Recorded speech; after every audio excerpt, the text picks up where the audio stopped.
ओम सभी को नमस्ते। मंत्रोच्चारण। ओम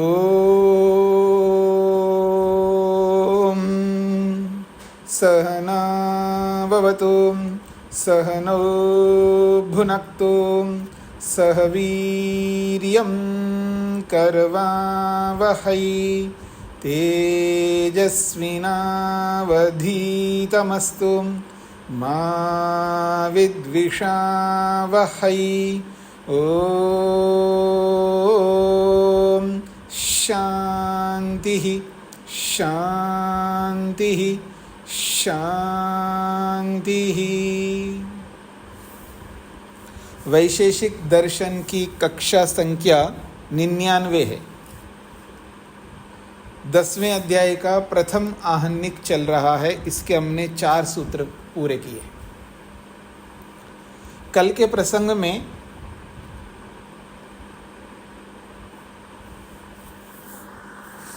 सुख और दुख को ज्ञान से अलग मानने में विशेष बातें कही। प्रसंग सुख दुख और ज्ञान ये तीनों अलग अलग है, ये प्रसंग है।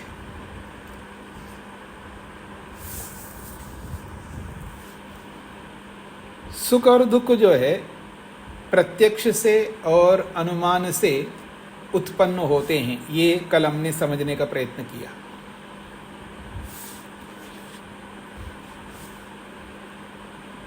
शब्द प्रमाण से भी उत्पन्न होते हैं, पर ये दोनों इसलिए प्रस्तुत किए गए हैं क्योंकि प्रारंभ में यही हमारे सबके काम आते हैं।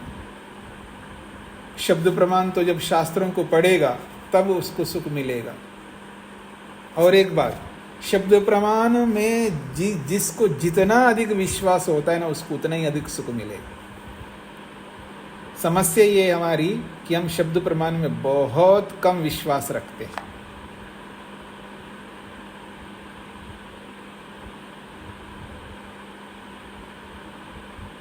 आपको ये बात स्पष्ट हो रही है कि हम लोग शब्द प्रमाण में बहुत कम विश्वास रखते हैं।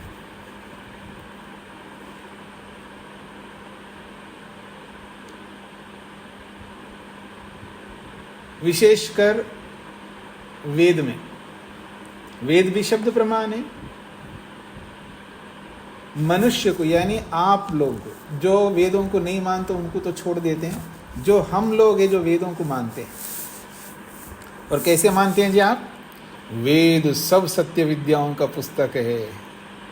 वेद का पढ़ना और पढ़ाना, सुनना और सुनाना सब आर्यों का परम धर्म है, यही मानते होंगे। पर सबसे कम विश्वास है आपको वेद पर। ये आपको स्पष्ट हो रहा है सभी को? जिनको नहीं हो रहा है तो हाथ खड़ा कर सकते हैं। नहीं खड़ा कर सकते आप, आपको स्पष्ट हो रहा है। जो हाथ खड़ा करेंगे ना, उनको सीधा उनके ऊपर ऐसा तीर की तरह दिल पर चोट पहुंचेगा।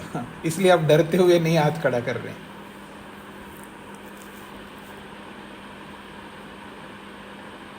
शब्द प्रमाण पर विश्वास रखने का अभिप्राय है शब्द प्रमाण के अनुसार चलना। जो वेद कहता है वैसा आचरण करते हुए आगे बढ़ना, अपने लक्ष्य की ओर अग्रसर होना।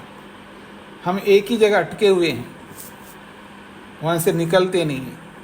तो कैसे मानो मैं शब्द प्रमाण पर आपको विश्वास है?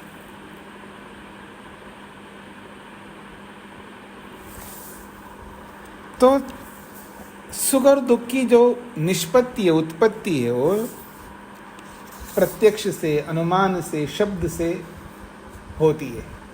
ये तीसरे सूत्र में बताया। और चौथे सूत्र में अभूत इत्यपि से भूतकाल के अनुसार भी सुख और भविष्यत काल के अनुसार भी सुख होता है, ये भी स्पष्ट कर दिया। अब इसी बात को आगे बढ़ाते हुए 5वें सूत्र में एक और हेतु दिया जा रहा है। पृष्ठ संख्या 297 है। पुनः अन्यो हेतु अत्रैव दीयते। पुनः फिर अन्य हेतु, एक दूसरा हेतु, अत्रैव दीयते, इसी सुख दुख को ज्ञान से अलग मानने में दिया जा रहा है। सुख दुख ज्ञान से सर्वथा भिन्न है, इसी बात को समझाने के लिए एक और हेतु दिया जा रहा है इस 5वें सूत्र में। क्या है? सती च कार्य अदर्शनात्। सती च कार्य अदर्शनात्, ये बहुत महत्वपूर्ण बात कही है। सुख और दुख को ज्ञान से अलग बताने के लिए एक महत्वपूर्ण हेतु दिया है यहाँ पर। सती च कार्य अदर्शनात्। सती का मतलब है होने पर, यानी प्रत्यक्ष ज्ञान होने पर, अनुमान ज्ञान होने पर, शब्द ज्ञान होने पर भी कार्य अदर्शनात्, उस ज्ञान से उत्पन्न होने वाला जो सुख और दुख है वो दिखाई न देने से, यह अनुभव न किया गया होने से, उसका दर्शन न होने से।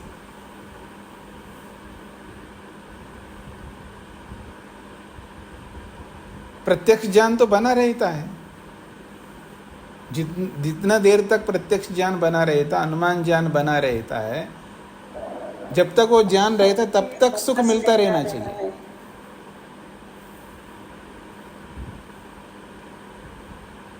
मेरी आवाज सबको आ रही है जी? जी आ रही है स्पष्ट। जी, अगर आ रही है तो, जिनको नहीं आ रहे तो उनका नेट ठीक नहीं होगा। कभी कभी ऐसा हो जाता है, किसी किसी का नेट काम नहीं करता है तो उनको आवाज़ सुनाई नहीं देती। तो सतीच का मतलब है होने पर। प्रत्यक्ष ज्ञान तो हो रहा है, यानी प्रत्यक्ष ज्ञान तो है, अनुमान ज्ञान भी है, शब्द ज्ञान भी है, ज्ञान तो विद्यमान है, लेकिन सुख नहीं हो रहा होता है, या दुख नहीं हो रहा होता है। यदि सुख और दुख ज्ञान से अलग नहीं मानते हो, ज्ञान ही सुख दुख है, तो फिर तो आपको लगातार जब तक ज्ञान रहेगा तब तक सुख होना चाहिए, पर होता नहीं है। ये बात इस 5वें सूत्र से समझाई जा रही है, बहुत महत्वपूर्ण बात है। सती च कार्य अदर्शनात्, ब्रैकेट में जो सत च लिखा है ना, सत को ई बना देना, सती। सती च अर्थात प्रात्यक्षिके लैंगिके वा ज्ञाने सति च अपि। प्रात्यक्षिके लैंगिके वा ज्ञाने सति च अपि, प्रत्यक्ष से होने वाला ज्ञान और अनुमान से होने वाला, ये दोनों प्रकार के ज्ञाने सति, दोनों प्रकार के ज्ञान हमारे अंदर होने पर भी कार्य अदर्शनात् होना चाहिए। यहाँ कार्य अदर्शनात् मिसप्रिंट है, कार्य अदर्शनात्।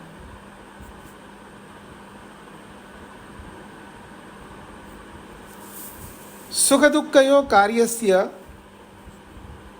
सुख और दुख रूपी जो कार्य है, सुख दुख का जो कार्य क्या है, सुख और दुख का भी कार्य होते हैं। ज्ञान का कार्य सुख है और सुख का भी कार्य होता है, ज्ञान का कार्य दुख है, उसका भी कार्य होता है। सुख का भी कार्य, दुख का भी कार्य क्या है वो? कहते हैं सुख दुःखयो कार्यस्य, सुख और दुख का जो कार्य है, जैसे मुख प्रसादस्य, सुख का कार्य क्या है? मुख प्रसाद। जब सुख हो रहा होता है तो मुख में प्रसन्नता होती है, और जब दुख होता है तो मुख में दीनता होती है, ये उसका कार्य है। तो कहते हैं सुख दुःखयो कार्यस्य, सुख और दुख का जो कार्य है, मुख प्रसादस्य मुख दैन्यस्य अदर्शनात्। मुख प्रसाद का मतलब है मुख में प्रसन्नता का, मुख दैन्यस्य मुख में दीनता का, अदर्शनात् दर्शन ना होने से। नई ज्ञान काले सुख कार्यम मुख प्रसाद दुख कार्यम मुख दैन्यम दृश्यते, उसी को स्पष्ट कर दिया है। नहीं ज्ञान काले, जब ज्ञान हो रहा होता है, चाहे प्रत्यक्ष का ज्ञान हो या अनुमान का ज्ञान हो, शब्द का ज्ञान हो, उस ज्ञान के काल में सुख कार्यम, वो जो सुख का जो कार्य है, मुख प्रसाद मुख में प्रसन्नता का होना, दुख कार्यम दुख का जो कार्य, मुख दैन्यम मुखमंडल पर जो दीनत्व है वो न दृश्यते, वो दिखाई नहीं देता। तस्मात्, इसीलिए सुख दुखे ज्ञानात् भिन्ने स्तः, इसीलिए सुख और दुख ज्ञान से भिन्ने स्तः अलग हैं। नो चेत, अगर आप सुख दुख को ज्ञान से भिन्न नहीं मानते हैं तो, नो चेत का मतलब है सुख और दुख को ज्ञान से अलग नहीं मानते हो तो सुख कार्यस्य मुख प्रसादस्य दुख कार्यस्य मुख दैन्यस्य निरंतरम प्रवृत्तिर्भवेत्। फिर तो सुख का जो कार्य मुख में प्रसन्नता है वो लगातार बना रहे, प्रसन्नता बनी रहे, या जब दुख ज्ञान ही दुख है तो दुख का जो कार्य है मुख दैन्यस्य, मुखमंडल पर दीनता जो है वो निरंतर बनी रहना चाहिए। क्यों? ज्ञानस्य स्थिरत्वात्, ज्ञान तो स्थिर है, लंबे काल तक रहने वाला ज्ञान। जब तक ज्ञान है तब तक मुखमंडल में प्रसन्नता होती ही रहनी चाहिए, या जब तक ज्ञान है तब तक मुखमंडल पर दीनत्व होता ही रहना चाहिए, पर ऐसा नहीं होता है। जब सुख मिलता तभी प्रसन्नता होती है, जब दुख मिलता तभी दीनता होती है। और सुख दुख नहीं मिल रहा है तो ना दीनत्व रहेगा ना प्रसन्नत्व रहेगा, पर ज्ञान बना रहता है। ज्ञान तो निरंतर बना रहता है, लंबे काल तक बना रहता है।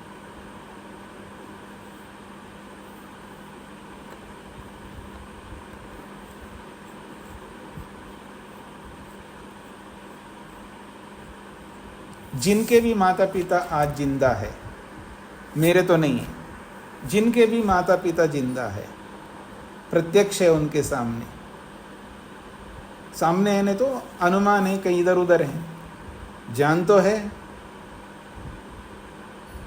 पर सुख नहीं होता है, हर समय नहीं होता आपको सुख। जो कोई विशेष बात आ जाए उनके सामने, कोई आपके सामने, तब भले ही उनको देख करके आप खुश होते होंगे, पर हर समय नहीं रहता है।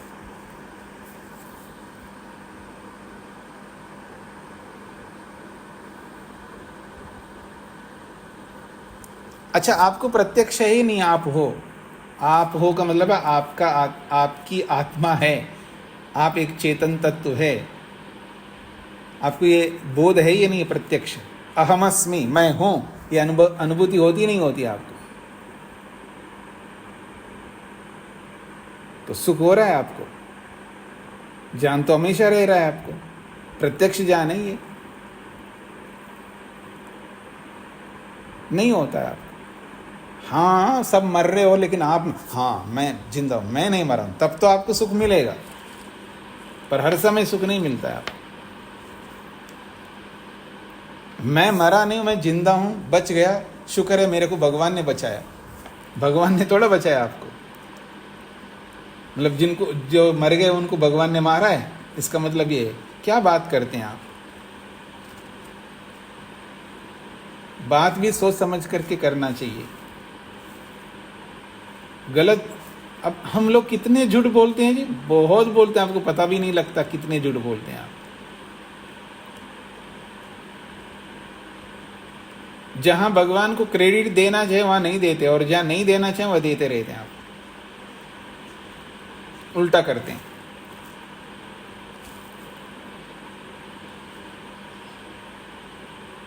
तो निरंतर सुख या दुख होना चाहिए, क्योंकि ज्ञान तो स्थिर है। अगर ज्ञान ही सुख दुख है तो निरंतर सुख या दुख होता रहना चाहिए, नहीं होता है।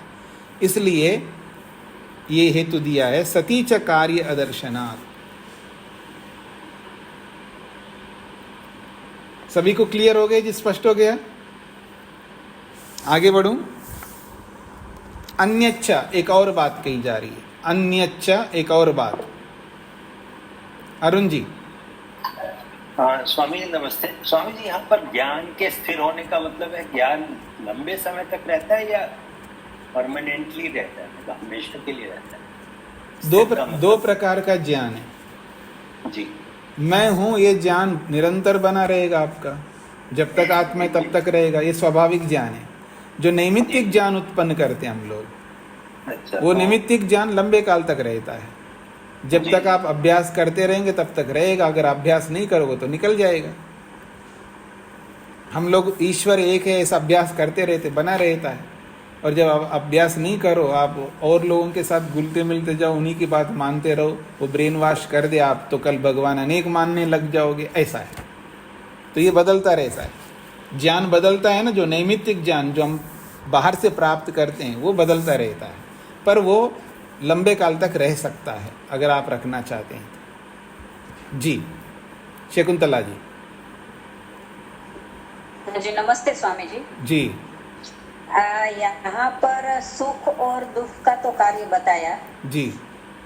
तो ज्ञान का क्या कार्य हो सकता है? ज्ञान का कार्य सुख दुख है, ये तो बताया था पीछे। अच्छा। ज्ञान से ही तो सुख दुख उत्पन्न होते हैं। अच्छा, तो ज्ञान का कार्य सुख दुख है, और सुख दुख का कार्य और मुख में प्रसन्नता और मुख में दीनत्व, ये जी। सुख सुख के कार्य जी। हो गए। जी जी। जी जी, धन्यवाद। मीना जी को क्या पूछना है? कन्हैया जी, जो अभी आपने एक सेंटेंस बोला कि हमें ऐसे झूठ नहीं बोलना चाहिए कि मुझे ईश्वर ने बचा लिया, जी। ठीक है, ऐसे समय में हमें क्या बोलना चाहिए? ऐसे समय में ये भगवान को धन्यवाद करना चाहिए, मैं जिंदा हूँ भगवान, और मेरे को बहुत कुछ करना है, मैं अब कर सकता हूँ। जो ईश्वर ने 30 लोगों को मार दिया और हमें बचा दिया, नहीं, उस फिर समय की बात। गलत बोल रहे हो आप। ईश्वर ने थोड़ा मारा है उनको।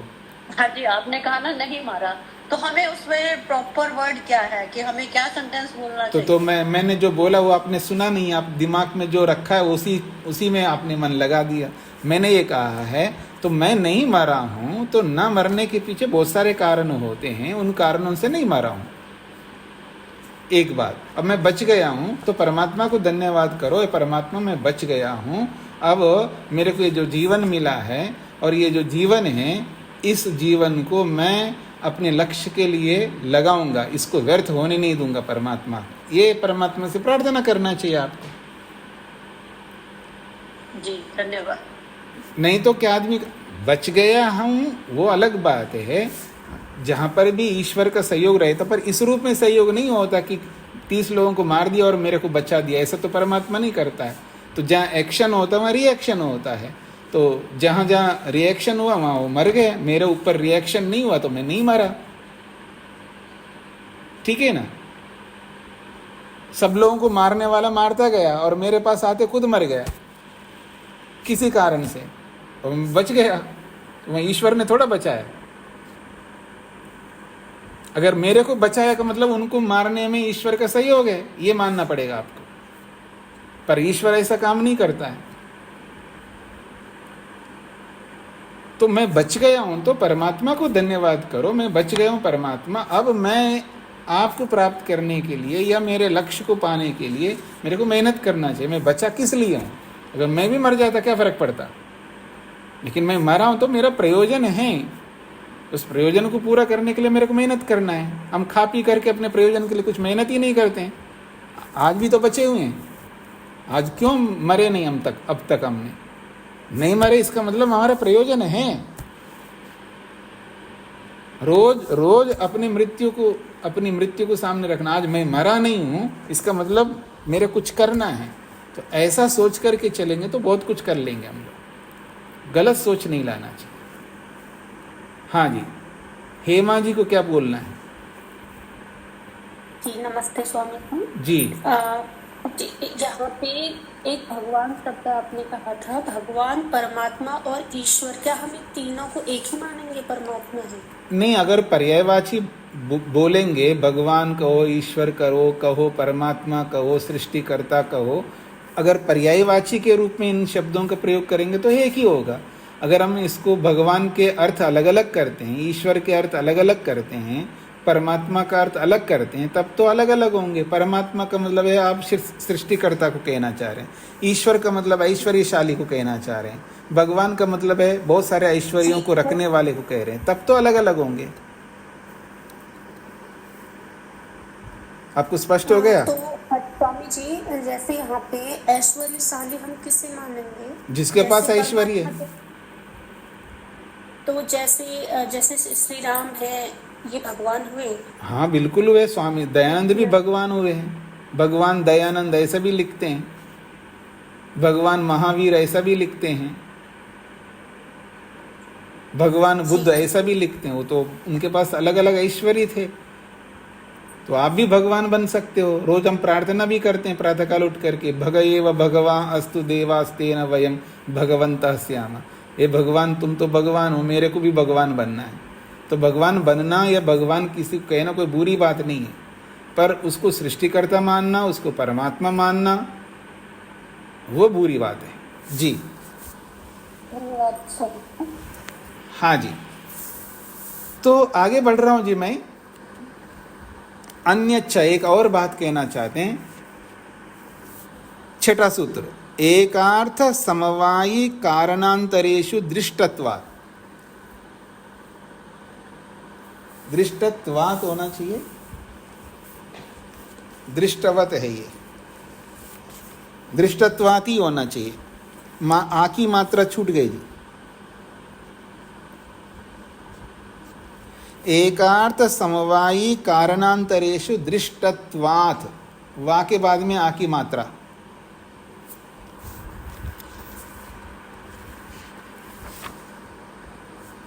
इसको थोड़ा आप लोगों को सबको समझना है।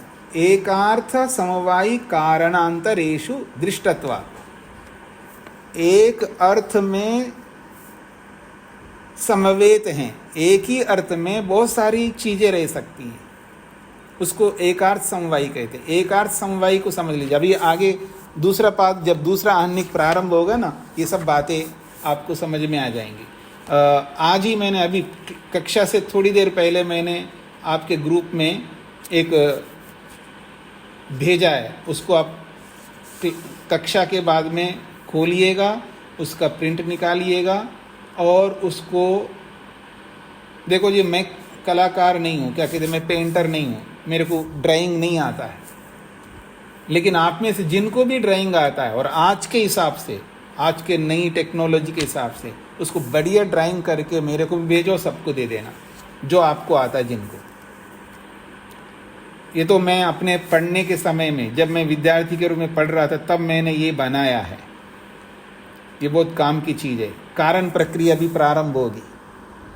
कारण प्रक्रिया दूसरे आहनिक में प्रारंभ होगी। कारण प्रक्रिया जो समवायी कारण, असमवायी कारण, निमित्त कारण, वो जो प्रक्रिया है वो अभी प्रारंभ होगी अंतिम आहनिक में। उससे पहले मैंने आपको भेजा तो तैयार, वो जैसे हम प्रारंभ करेंगे तो आपके सबके पास वो रहना चाहिए जो चार्ट मैंने भेजा है। अगर आप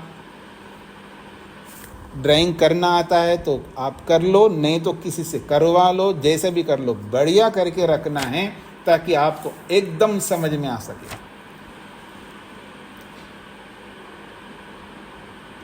तो देखिएगा, एकार्थ समवायी का मतलब, समवायी तो आपको पता है समवायी किसको कहते हैं, जो अपने अंदर धारण करने वाला होता है उसको समवायी कहते हैं, चाहे वो गुण को धारण करता हो या कर्म को, क्रिया को धारण करता हो। तो जो जैसे गुण को भी धारण करता है, अब गुण को धारण करता है तो एक ही गुण को थोड़ा धारण करेगा, अनेकों गुणों को धारण करेगा। कोई ऐसी वस्तु नहीं है जिसमें एक ही गुण होता हो। कभी कभी आप लोग बोलते हो ना, मैं इतना गया गुजरा नहीं हूँ, मेरे में कुछ तो गुण होंगे ना, ऐसे बोलते होंगे ना आप लोग। कुछ तो गुण होंगे, कुछ का मतलब बहुत सारे गुण, ठीक है ना। तो आप इतने गए गुजरे नहीं हैं, अपने आप को ही बोलते हैं आप, इसका मतलब आपके अंदर बहुत सारे गुण हैं। तो एक वस्तु में, एक द्रव्य में ज्ञान गुण है तो उसमें सुख गुण भी है, दुख गुण भी है, संख्या गुण भी है। ये स्पष्ट हो गए ना आप सबको। तो यहां बोला जा रहा है एकार्थ समवायी कारणांतरेषु दृष्टत्वात्। एक ही अर्थ में समवेत है। कौन है? देखिए, ज्ञान भी है, सुख भी है और दुख भी है। ये तो प्रसंग चल रहा है, ज्ञान, सुख, दुख, ये अलग अलग है। ये बताने के लिए यहाँ ये सूत्र है, ये छठा सूत्र है। तो अब समझने का प्रयत्न करिएगा। सूत्र है एकार्थ समवायी कारणांतरेषु दृष्टत्वात्, यही सूत्र है ना। अब इसमें कुछ अध्ययन करना है, पीछे से जो आ रहा है उसको अध्ययन करना। क्या? ज्ञान सुख दुखानाम इति शेषः। ज्ञान सुख दुख, ज्ञान सुख दुखानाम, ये जोड़ना है। कहाँ पर? एकार्थ समवायी कारणांतरेषु ज्ञान सुख दुखानाम दृष्टत्वात्, ऐसा सूत्र बनेगा। पीछे से ज्ञान सुख और दुख ये तीनों आ रहे हैं, ज्ञान सुख दुख ये अलग अलग है, ये तीनों शब्द आ रहे हैं पिछले सूत्रों में से, तो इसको यहाँ जोड़ना है सूत्र में। इसी के लिए कहा इति शेषा का मतलब है इस पद को सूत्र के साथ जोड़ लेना चाहिए। ये सूत्र का शेष भाग है, बचा हुआ भाग है, इसी से सूत्र पूरा होता है। ये बातें समझ में आ गई जी आप सबको? तो कह रहे हैं एकार्थ समवायी कारणांतरेषु, एकार्थ समवायी कारणांतरेषु अर्थात एक अर्थ में समवेत भिन्न भिन्न कारणों में, एक ही अर्थ में समवेत भिन्न भिन्न कारणों में ज्ञान को सुख को और दुख को देखा जाता है। इससे भी पता लगता है ज्ञान सुख दुख अलग अलग है। कैसे देखा जाता है जी? देखिएगा, ज्ञानम आत्मगुणः, ज्ञान किसका गुण है जी? आत्मा का गुण है। सुख दुखे च अपि आत्मगुणो, सुख और दुख भी आत्मा के गुण हैं। ते गुणा, वे गुण कौन? ज्ञान सुख दुखानी, ज्ञान सुख और दुख ये सारे के सारे गुण आत्मा में रहते हैं जी। और जब ये तीनों आत्मा में रहते हैं तो क्या होगा? खलु एकार्थ समवायी कारणांतरेषु दृश्यन्ते, एक ही अर्थ में समवेत भिन्न भिन्न कारणों में ये देखा जाता है इन तीनों को। ज्ञान को, ज्ञान भी आत्मा में, और ज्ञान का कारण अलग है। ज्ञान आत्मा का गुण है, आत्मा में रहता है, और उस ज्ञान को उत्पन्न करने वाले कारण अलग है। सुख आत्मा का गुण है, आत्मा में रहता है, उस सुख को उत्पन्न करने वाले कारण अलग है। दुख आत्मा का गुण है, आत्मा में रहता है, उस दुख को उत्पन्न करने वाले कारण अलग है। ये इसका तात्पर्य है, इसको आप सबको समझना है। जब ये बात समझ में आ जाएगा ना, तो आपको बहुत सारा दुख कम हो जाएगा, दुख भी कम हो जाएगा, सुख भी कम हो जाएगा। याद रखना, आपको दुख को भी कम करना है, सुख को भी कम करना है। कौन सा सुख? सांसारिक सुख।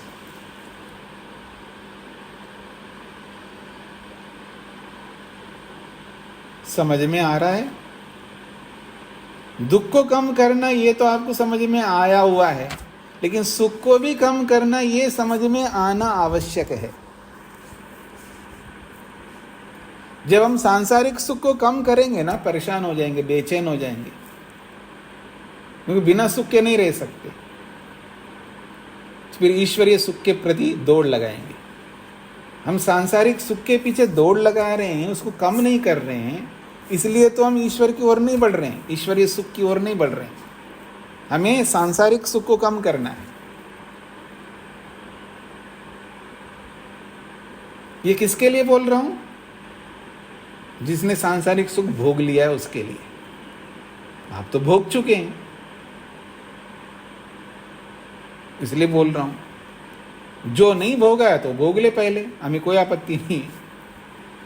जो सांसारिक सुखों को जिसने नहीं भोगा है, वो जो ये कहता है कि मैंने नहीं भोगा है, तो कोई बात नहीं, हम आपको मंजूरी दे देते हैं, आप भोग लो, पर भोगने के बाद फिर इस लाइन पे आ जाओ। तो सांसारिक सुख को भी कम करना है और दुख को तो कम करना ही करना है। तो यहां ये बोला जा रहा है कि एक में समवेत है, अर्थात आत्मा रूपी अर्थ में ही तीनों समवेत है, लेकिन तीनों के कारण अलग अलग है। ये सूत्र का अर्थ है। जब कारण अलग अलग है तो कार्य एक कैसे हो सकता है जी? ज्ञान भी कार्य है, क्योंकि ज्ञान उत्पन्न होता है, याद रखना। ज्ञान उत्पन्न होता है इसलिए कार्य है।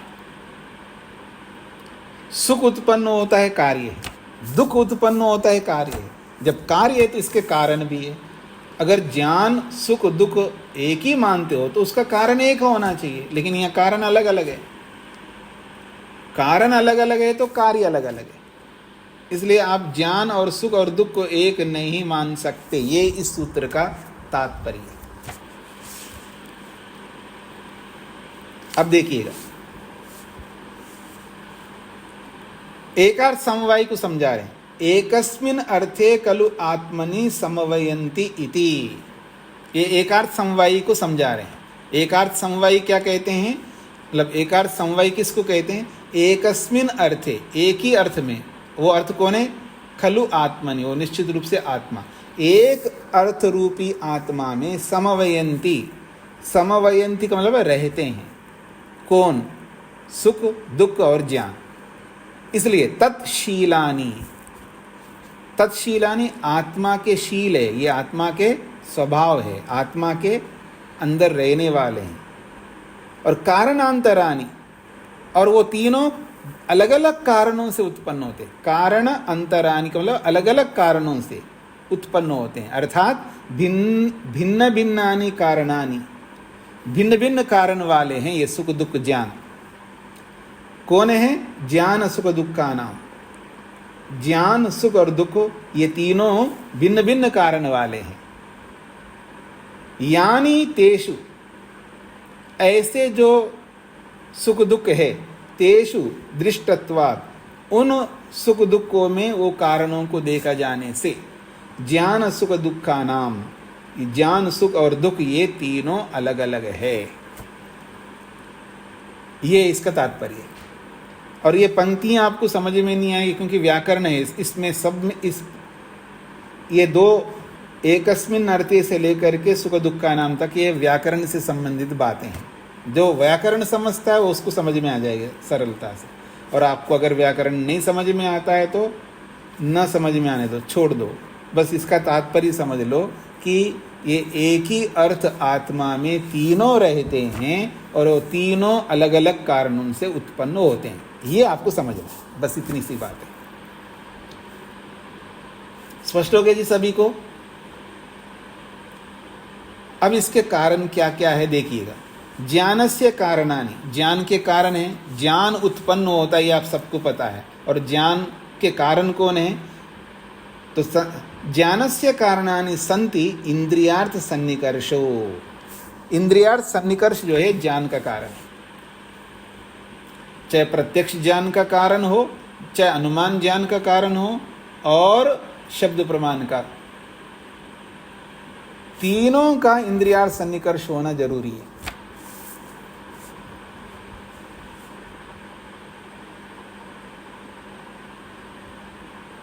ये प्रमाणों के प्रसंग में आपने समझ लिया। तो इंद्रियार्थ सन्निकर्ष ज्ञानस्य कारणानि, इंद्रियार्थ सन्निकर्ष ज्ञान के कारण है। और लिंग दर्शनम ज्ञानस्य कारणानि, ज्ञान का कारण क्या है? लिंग दर्शन। लिंग को देखेंगे तो लिंगी का ज्ञान होता है। अनुमान ज्ञान का कारण क्या है जी? लिंग है, लिंग को देखना पड़ेगा। लिंग दर्शनम अनुमान ज्ञानस्य कारणम। इंद्रियार्थ सन्निकर्ष प्रत्यक्ष ज्ञान का कारण है। ऐसे लिंग दर्शन अनुमान ज्ञान का कारण है। शब्द प्रत्यय, शब्द का ज्ञान, शब्द प्रत्यय का, प्रत्यय का मतलब ज्ञान है। शब्द प्रत्यय मतलब शाब्दिक ज्ञान। शब्द सुनोगे तभी तो आपको शब्द ज्ञान होगा ना। ईश्वर एक है आपने सुना, धर्म एक है आपने सुना,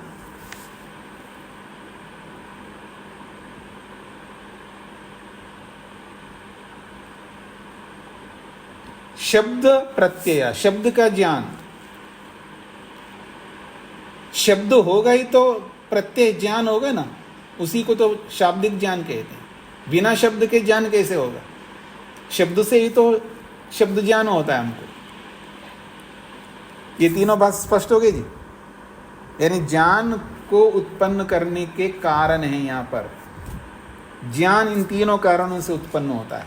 इंद्रियार्थ सन्निकर्ष से ज्ञान उत्पन्न होता है, लिंग दर्शन से ज्ञान उत्पन्न होता है, और शब्द से ज्ञान उत्पन्न होता है। तो इंद्रियार्थ सन्निकर्ष तीनों के लिए जो बोला है ना, वह इंद्रियार्थ सन्निकर्ष का मतलब है वहां मन को भी इंद्रिय बोला जाता है। याद रखना, मन को भी इंद्रिय बोला जाता है। इस रूप में मैंने आपके सामने बोला है। कभी आप ये नहीं समझना कि इंद्रियार्थ से यहाँ पर इंद्रिय से केवल ज्ञानेंद्रियों को लोगे, फिर वो अनुमान में लागू नहीं होगा, शब्द प्रमाण में लागू नहीं होगा, ऐसा नहीं है। मन भी एक इंद्रिय है। इस रूप में आप देखेंगे तो आपको समझ में आ जाएगा। तो ज्ञान को उत्पन्न करने के लिए 3 कारण बताए: इंद्रियार्थ सन्निकर्ष प्रत्यक्ष ज्ञान, लिंग दर्शन अनुमान ज्ञान, शब्द प्रत्यय शब्द आगम ज्ञान। तो ये तीनों कारण ज्ञान के हैं। स्पष्ट हो गया? अब अगली बात, सुखस्य कारणानि। अब सुख के भी कारण होते हैं, जैसे ज्ञान को उत्पन्न करने के कारण है, सुख के कारण है। सुखस्य कारणानि, अब सुख के कारणों को बताए जा रहे हैं। एक बहुत बड़ा कारण है धर्म। धर्म से सुख होता है। आपने योग दर्शन में पढ़ा है ना, धर्मात् सुखम। फिर सुख रागा, सुख के प्रति जो राग है वो राग से सुख उत्पन्न होता है। सुख कैसे उत्पन्न होता है? राग से सुख उत्पन्न होता है। धर्म से सुख उत्पन्न होता है, राग से सुख उत्पन्न होता है।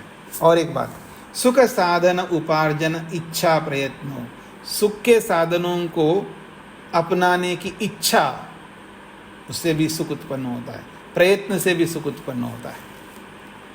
और सुख के साधन जब आपके पास आ जाएंगे तो भी आपको सुख होता है। पैसा को देखो तो सुख हो, सुख ही सुख है। कोई सोने को देखता है तो सुख मिलता है, कोई जमीन को देखता है, कोई जमीन का लोभी होता है, कोई सोने का लोभी होता है, और कोई पैसे का लोभी होता है, और कोई पढ़ने का लोभी होता है। लोभ कोई बुरी बात थोड़ी है, लोभ कोई बुरी नहीं है। अच्छे ढंग से उस लोभ का प्रयोग करेंगे तो वो बहुत लाभकारी है। अब मैं आपसे पूछूं, लोभ लाभकारी है हानिकारक है? लोभ हानिकारक है लाभकारक है? कौन बताएंगे? उमा जी। स्वामी जी, लोभ लाभकारक है इसलिए कि हमने विद्या के प्रति अपनी आसक्ति रखनी चाहिए। नहीं, इधर उधर नहीं जाना आपको, इधर उधर नहीं जाना। सटीक उत्तर है, लोभ लाभकारक है हानिकारक है? तो हाँ या ना? दोनों है। हाँ, ये उत्तर है, बिल्कुल ठीक है। ठीक है, आगे बढ़ता हूं। अब दुखस्य कारणानि, दुख के भी कारण होते हैं। सबसे पहले अधर्म है दुख का कारण। दूसरा कारण है द्वेष। यहाँ धर्मैरो, यहाँ थोड़ा सा मिसप्रिंट है, खलु फिर अधर्मो होना चाहिए। ऐ की मात्रा है नदी ना, औ की मात्रा नहीं है वहाँ, केवल जो ऐ दो डंडे दिख रहे हैं ना ऊपर, वो एक होना चाहिए। एक रेफ तो है और एक ए होना चाहिए, ए की मात्रा। तो खलु अधर्म, एक अधर्म है। और दूसरा कारण है द्वेष, द्वेष से भी दुख होता है। और दुख का साधना परिग्रह चेष्टा, दुख के साधनों का परिग्रह करना। दुख के साधन हो हमारे पास में तो दुख ही दुख है। और दुख के साधनों को अपनाने की चेष्टा भी करता है आदमी, प्रयत्न भी करता है, दुख पाने का भी प्रयत्न करता है। ये अलग बात है, उसको पता नहीं है, पर क्या करे, ये सांप नहीं है फिर भी पकड़ता है ना, प्रयत्न तो करता है ना। छोटा बच्चा जैसा होता है, उसको क्या पता ये सांप है, पर उसको पकड़ने का प्रयत्न करता है। बिल्कुल छोटा बच्चा, वो अनजान है। और दूसरे शब्दों में बोलूं, अजी बच्चा है जी, छोड़ दो। वो बच्चा का मतलब क्या होता है? मूर्ख है, अविद्याग्रस्त है, ज्ञान नहीं है, यही अर्थ होता है, और कुछ नहीं होता। वो हम श्याने बन करके बोलते हैं वो अलग बात है, पर मीनिंग सबका एक ही होता है। अभी ये अविद्याग्रस्त है, उसको उचित अनुचित का पता नहीं, सीधी सी बात है। अविद्या है, जब अविद्या रहती है अंदर तो उसको उचित अनुचित का पता नहीं रहता है।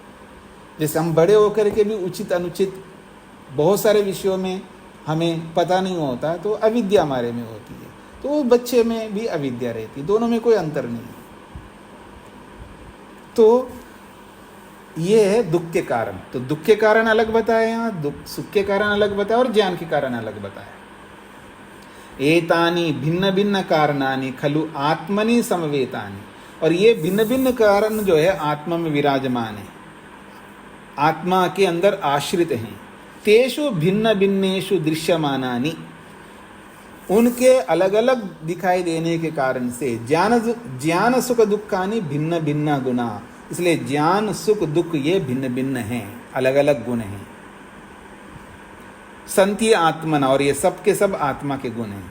तस्मात्, अब निर्णय दे रहे हैं, निगमन कर रहे एक प्रकार से, तस्मात् ज्ञानात् भिन्नम सुखम दुखम च इति निष्कर्षः, इसलिए ज्ञान से सुख और दुख भिन्न भिन्न हैं, ये निष्कर्ष निकल के आया। हाँ जी, स्पष्ट हो गया जी सभी को? इस छठे सूत्र में किसी कोई बात पूछनी तो नहीं है? कोई बात समझ में नहीं आई हो? आगे बढ़ता हूं। इस आहनिक का अंतिम सूत्र 7वां, ज्ञान सुख दुखानि कथम एकस्मिन् अर्थे खलु आत्मनि समवेत कारणांतरेषु दृष्टानि अत्र उच्यते। प्रश्नकर्ता जो छठे सूत्र में जो बातें कही है उसी के ऊपर प्रश्न कर रहा है। ज्ञान सुख दुखानि, ज्ञान सुख और दुख ये तीनों कथम कैसे, एकस्मिन् अर्थे खलु आत्मनि, ये तीनों एक ही आत्मा रूपी अर्थ में रहते हुए अलग अलग कारणों से कैसे दिखाई देते हैं। ये तीनों आत्मा में रहते हुए अलग अलग कारणों से कैसे हमें अनुभव होते हैं, ये प्रश्नकर्ता का प्रश्न है। अत्र उच्यते, उसका समाधान कर रहे हैं।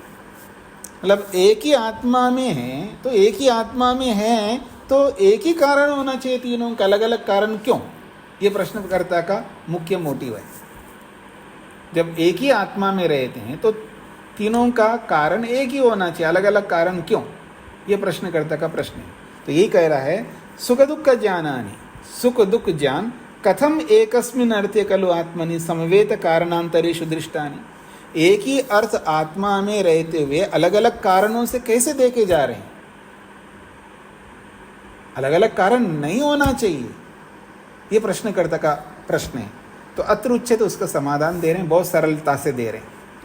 एक देश इति एकस्मिन् शिरा पृष्ठम उदरम मर्माणि तद विशेषः तद विशेषेभ्यः। इस सूत्र का अभिप्राय है, देखिए जी हमारा शरीर है, एक ही शरीर में भिन्न भिन्न अंग है या नहीं है। आंखों का कारण अलग है, कानों का कारण अलग है, नाक का कारण अलग है। वैशेषिक में ही तो पढ़ा था आपने। एक ही शरीर में ये अलग अलग अंग है और सबके कारण अलग अलग है। नाक का कारण है पृथ्वी, आंख का कारण है अग्नि, कान का कारण है आकाश, तो अलग अलग है ना, ये तो बताया था। तो एक ही में रहते हुए भी भिन्न भिन्न कारण वाले क्यों नहीं हो सकते? हो सकते हैं ना। देखो उदाहरण दे रहे हैं हम लोग, तो 7वां सूत्र उसी का उदाहरण है प्रश्न का। कहते एकदेश, एकदेश है ना, एकदेश इति एकस्मिन् शिरा, एकदेश एक देश में, अर्थात एकस्मिन् एक ही पदार्थ में, एक तो सिर है अलग है, पृष्ठम पीठ अलग है, उदरम उदर अलग है, उदर कहते पेट को, मर्मानि मर्म स्थान अलग है, ये सब अलग अलग है। तो एकस्मिन् देहे, एकस्मिन् का अर्थ किया इन्होंने एकस्मिन् देहे, एक ही शरीर में। शिरः पृष्ठम, पष्टम लिखा है ना, उसको री कर देना ब्रैकेट में, पृष्ठम उदरम मर्माणि एकदेश इति तद विशेषः, तद विशेषा में शेषा लिखा है ना, सकार के स्थान में शकार कर देना, तद विशेषः ऐसा होना चाहिए। विशेष से लिखा है ना, सा के स्थान में शा करना है। यथा अस्य देहस्य एक देशा, जैसे कि इस शरीर का एक देश क्या है, एक एक देशो भिन्न भिन्न, इस शरीर का एक एक देश अलग अलग प्रकार का है। क्या है वो अलग अलग प्रकार? शिरः एक तो सिर है, पृष्ठम एक पीठ है, उदरम पेट है, मर्मादिकम विशिष्टांगम, मर्म स्थान अलग अलग है।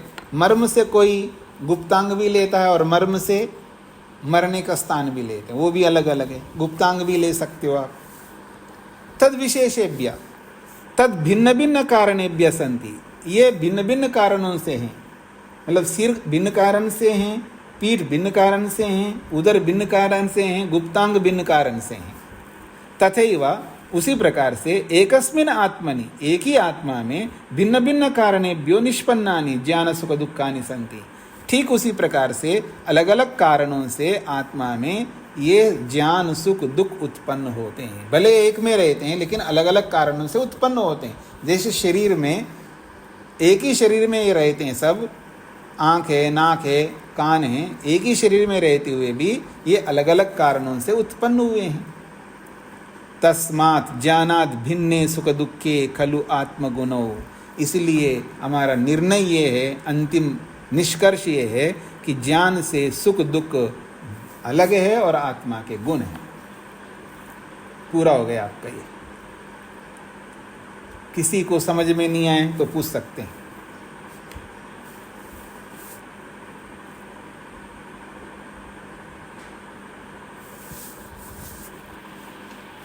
हाँ जी, तो ये तो पहला अनिक पूरा हो गया जी। राजकुमारी जी क्या कहना है?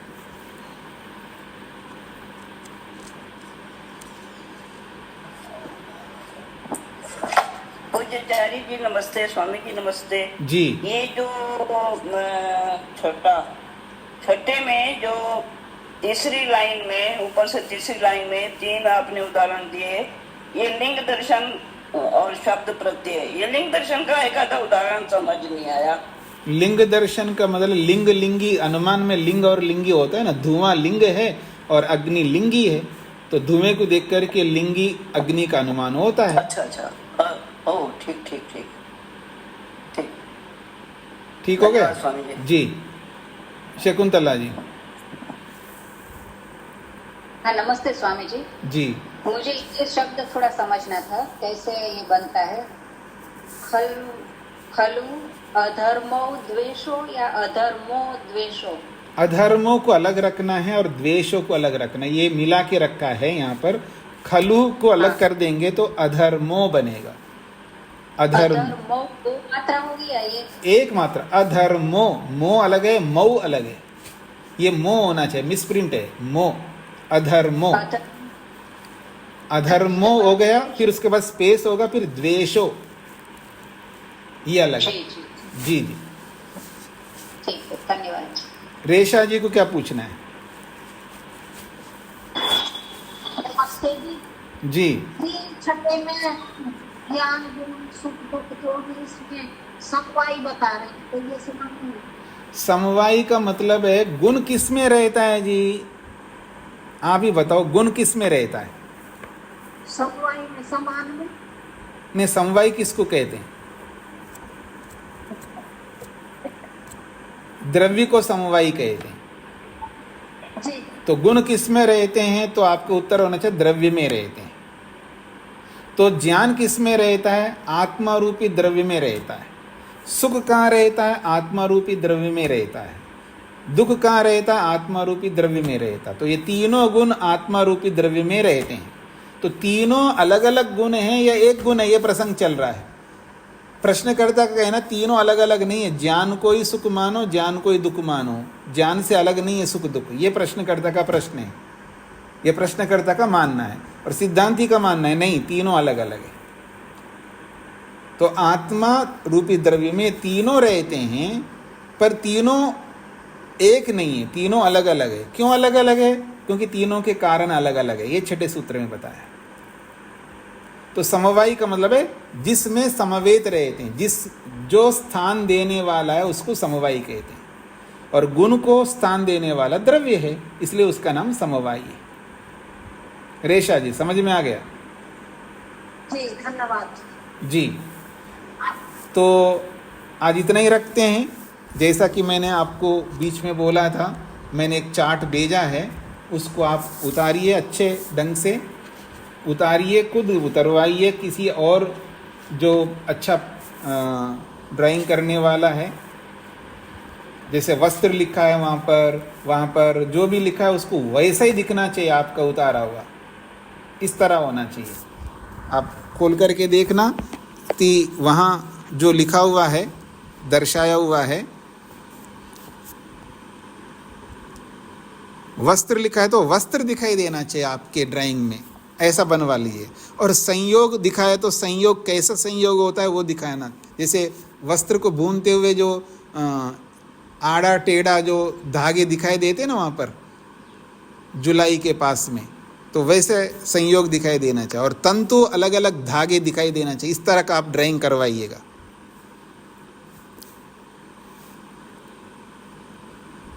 फिर दूसरे में दिया है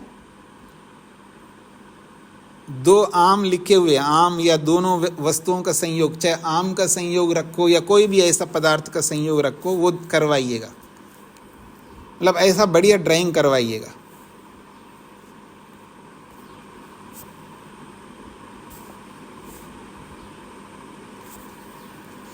देखते हैं आप लोग कैसे करवाते हैं। तो आज के पाठ को इतने ही रखते हैं जी। कल मिलते हैं, दूसरे अन्य को पढ़ने का प्रयत्न करेंगे। कारण प्रक्रिया को समझना है। और जो लोग आप में से, आपको आसान रहेगा यदि आप कारण प्रक्रिया को पढ़ करके आए। समवायी कारण किसको कहते हैं, असमवायी कारण किसको कहते हैं, निमित्त कारण किसको कहते हैं, जो भी आपने पढ़ा है पीछे प्रारंभ में पहले अध्याय में, उनकी आवृत्ति करके आइएगा तो आपको समझने में आसान रहेगा, सरलता रहेगा, जिससे कि हम इस अंतिम आहनिय को भी सरलता से पूरा कर सकेंगे। ओम शांति शांति शांति।